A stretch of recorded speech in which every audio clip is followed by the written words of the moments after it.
Praise the Lord. இயேசுவுக்கே புகழ். மரியே வாழ்க. இயேசுவின் நடுதருமை சகோதர சகோதரிகளை, இந்த 14வது அதிகாரத்தில் ஒரு வித்தியாசமான செய்தியை நாம் பார்க்கிறோம்.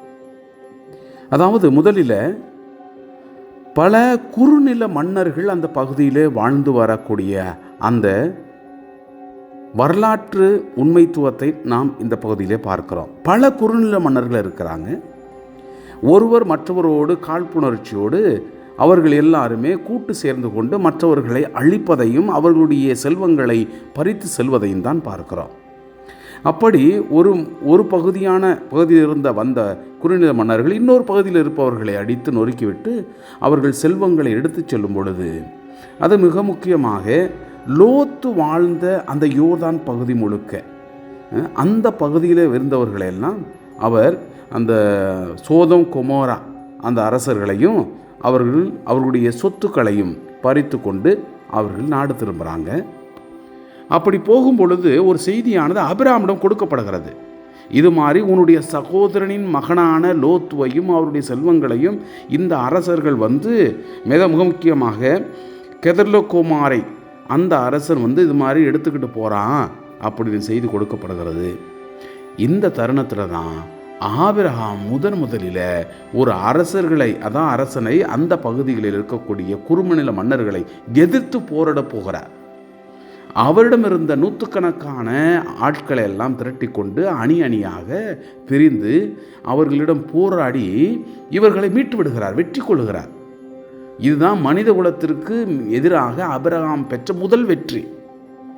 இதை கேட்ட உடனே சாமானியமாக இருந்த ஒரு மனிதன் போய் அரசர்களையே அடித்து வெற்றி கொண்டு வருகிறான் என்று நினைத்த அந்த மற்ற மன்னர்கள், மிக முக்கியமாக அந்த சோதோம் கொமோரா இந்த மன்னர்கள் எல்லாம், அதுவும் மிக மெல்கிசேதேக்கு உட்பட இவரை பாராட்டுவதற்காக வருகிறார்கள். அதுவும் அந்த சாவே பள்ளத்தாக்கில் அவரை சந்திக்கிறார்கள். இங்குதான் மிக முக்கியமான ஒரு செய்தியை நாம் பார்க்கிறோம். அதாவது சாலேம் அரசர் மெல்கிசேதேக்கு அப்பமும் ரசமும் கொண்டு வந்தார். அப்போ அவர் சொல்லுகிறார், அவர் உன்னத கடவுளின் அர்ச்சகராக இருந்தார். பாருங்க, முதலில் நாம் இங்கு அப்பத்தையும் ரசத்தையும் இறைவனுடைய திருவுடல் திரு ரத்தத்தை போன்று முதலாக அந்த திவ்ய நற்கருணை இடம்பெறக்கூடிய அந்த முக்கியத்துவத்தை நாம் பார்க்கிறோம். அவர் அர்ச்சகராக இருந்தார். அந்த அர்ச்சகர் அபிஷேகம் செய்யப்பட்ட அந்த அப்பத்தையும் திராட்சை ரசத்தையும் கொண்டு வந்தார். ஆபிரகாம் இந்த இடத்துல இந்த அரசர்களெல்லாம் இவரிடம் மீண்டும் எங்களுடைய ஆட்களை விட்டுடுங்க, உங்களுடைய சொத்துக்களை நீங்கள் எடுத்துகிட்டு போங்க. ஆனால் ஆபிரகாமுடைய நல்ல உள்ளத்தை நாம் பாராட்டணும். நான் கடவுளுடைய மீது ஆணை, உன்னுடைய சொத்துல ஒன்று கூட எனக்கு தேவையில்லையா, நான் எல்லாத்தையும் கொடுத்துட்றேன். என்னோடு வந்த ஆட்கள் அவர்களுக்கு என்ன தேவையோ அவர்கள் அதை எடுத்துக்கட்டும். இதுதான் ஆபிரகாமின் மனசு. ஆபிரகாமின் கடவுளின் பிள்ளையாக இருந்தார். என் அன்பு சகோதரமே, இந்த அதிகாரத்தில் நான் வாசிக்கும் பொழுது பெயர்கள் அதிகமாக இருக்கலாம், இருந்தாலும் முக்கியமான செய்தியும் கடவுள் கொடுக்கிறார். நற்கருணை ஆண்டவர் என்றும் பிரசன்னமாக இருப்பதையும், ஆபிரகாம் போல நல்ல மனசு உடையவர்களாக நம்மளது நமக்கு போதும், மற்றவருடைய சொத்துக்கோ சுகத்துக்கோ நாம் ஆசைப்படுவது தவறானது என்பதை நினைத்து இந்த வாசகத்திற்கு நாம் செவிமடுப்போம். அம்ராபல் சினையார் அரசனாகவும், அரியோக்கு எல்லாசரின் அரசனாகவும், கெதர்லகோமர் ஏலாமின் அரசனாகவும், இதால் கோய்மின் அரசனாகவும் இருந்த பொழுது அவர்கள் சோதோம் அரசன் பெரா, கொமோரா அரசன் பிர்சா, அதிமர் அரசன் சினாபு, செபோயிம் அரசன் செமேபர், பேலா அரசன் சோவார் ஆகியோருக்கு எதிராக போர் தொடுத்தனர். அவர்கள் அனைவரும் இப்பொழுது உப்பு கடலாக இருக்கும் சித்திம் பள்ளத்தாக்கில் ஒன்று திரண்டனர். 12 ஆண்டுகள் அவர்கள் கெதர்லகோமருக்கு பணிந்திருந்தனர். ஆனால் 13ஆம் ஆண்டில் அவனுக்கு எதிராக கிளர்ச்சி செய்தனர்.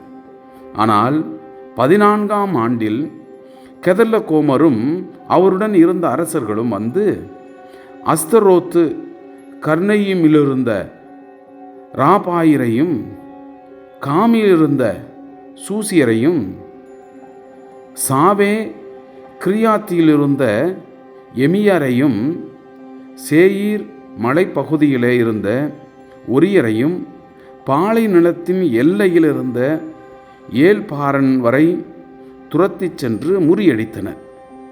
அவர்கள் திரும்பவும் வழியில் காதேசு என்ற ஏன் மிச்சுப்பாற்றுக்கு வந்து அமலோக்கியரின் நாடு முழுவதையும் அச்சோன் தாமரில் வாழ்ந்த எமோரியரையும் அழித்தனர். அப்பொழுது சோதோம் அரசனும் கொமோரா அரசனும் அதிமா அரசனும் செபோயும் அரசனும் போலா அரசன் சோவாரும் சென்று ஏலாம் அரசன் கெதர்லகோமருடனும் கோயும் அரசன் கிதாலுடனும் சினையார் அரசன் அம்ராபாலுடனும் எல்லசார் அரசன் அரியோக்குடனும் ஆக 4 அரசர்கள் 5 அரசர்களுக்கு எதிராக சித்திம் பள்ளத்தாக்கில் போர் தொடுத்தனர். இந்த சித்திம் பள்ளத்தாக்கில் குழிகள் மிக பல இருந்தன. சோதோம் அரசனும் கொமோரா அரசனும் தப்பி ஓடிய பொழுது அவற்றினுள் விழுந்தன. மற்றவர்கள் தப்பி பிழைப்பதற்கு மலையை நோக்கி ஓடினர். வெற்றி பெற்றவர்கள் சோதோம் குமராவில் இருந்த செல்வங்கள், உணவு பண்டங்கள் அனைத்தையும் கவர்ந்து கொண்டு அங்கிருந்து வெளியேறினர். அவர்கள் சோதோமில் வாழ்ந்த அபிராமின் சகோதரன் மகனான லோத்தையும் அவர்கள் செல்வங்களையும் கவர்ந்து கொண்டு சென்றனர். தப்பி வந்த ஒருவன் எபிரேயரான ஆபிராமிடம் இச்செய்தியை அறிவித்தான். அப்பொழுது ஆபிராம் எசுக்கோல் ஆனேர் ஆகியோருடைய சகோதரனான மம்ரே என்ற எமோரியனுடைய கருபாலி மரத்தோப்பில் வாழ்ந்து வந்தார். அவர்கள் ஆபிராமுடன் உடன்படிக்கை செய்து கொண்டவர்கள். தம் உறவினர் கைதியாக கொண்டு செல்லப்பட்டார் என்பதை கேள்வியுற்றதும் ஆபிராம் தம் வீட்டில் பிறந்து வளர்ந்த பயிற்சி பெற்ற 318 பேரை திரட்டி கொண்டு தான் வரை அவர்களை துரத்தி சென்றார்.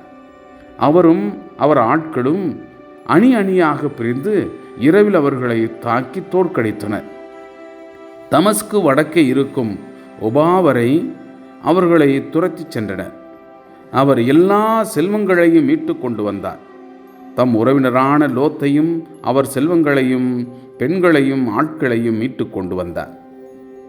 ஆபிராம் கெதர்லகோமரையும் அவனுடன் இருந்த அரசர்களையும் முறியடித்து திரும்பிய பொழுது அரசர் பள்ளத்தாக்கு என்ற சாவே பள்ளத்தாக்கில் அவரை சந்திக்க சோதோம் அரசன் வந்தான். அப்பொழுது சாலேம் அரசர் மெல்கிசதேக்குக்கு அப்பமும் திராட்சரசமும் கொண்டு வந்தார். அவர் உன்னத கடவுளின் அர்ச்சகராக இருந்தார். அவர் ஆபிராமை வாழ்த்தி, விண்ணுலகையும் மண்ணுலகையும் தோற்றுவித்த உன்னத கடவுள் ஆபிராமிற்கு ஆசி வழங்குவாராக. உன் எதிரிகளை உன்னிடம் ஒப்புவித்த உன்னத கடவுள் போற்றி போற்றி என்றார். அப்பொழுது ஆபிராம் எல்லாவற்றிலிருந்தும் அவருக்கு 10 பங்கை கொடுத்தார். சோதோம் அரசன் ஆபிராமிடம், ஆட்களை என்னிடம் ஒப்படைத்துவிடும், ஆனால் செல்வங்களை நீரே வைத்து கொள்ளும் என்றான். அதற்கு ஆபிராம் சோதோம் அரசனிடம், விண்ணுலகையும் மண்ணுலகையும் தோற்றுவித்த உன்னத கடவுளாகிய ஆண்டவருக்கு ஆணையிட்டு கூறுகிறேன், நான் தான் ஆபிராமை செல்வனாக்கினேன் என்று நீ சொல்லாதபடி உமக்குரிய அனைத்திலிருந்தும் ஒரு நூல் துண்டையோ காலணி வாரையோ நான் எடுத்து கொள்ள மாட்டேன். இளைஞர்கள் உண்டதை தவிர எனக்கு வேறு எதுவும் வேண்டாம். ஆனால் என்னுடன் வந்த ஆனேர், சுக்கோல், மம்ரே ஆகியோர் அவர்கள் பங்கை எடுத்து கொள்ளட்டும் என்றார். Praise the Lord. மரியே வாழ்க.